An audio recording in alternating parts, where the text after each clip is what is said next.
আল্লাহ সুবহানাহু ওয়া তাআলা বলেন, ইকরা বিসমি রব্বিকাল্লাযী খলাক, অর্থাৎ পড়ো তোমার প্রভুর নামে যিনি সৃষ্টি করেছেন। সুতরাং পড়ার কোনো বিকল্প নেই।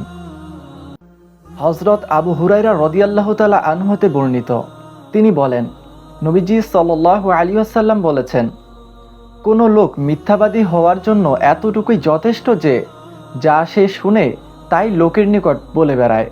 সহিহ মুসলিম, আবু দাউদ।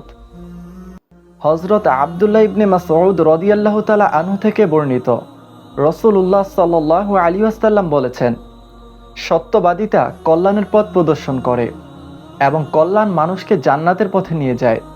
কোনো লোক সত্য কথা বলতে থাকলে আল্লাহ তাআলা তাকে সত্যবাদীদের তালিকাভুক্ত করেন। সুবহানাল্লাহ।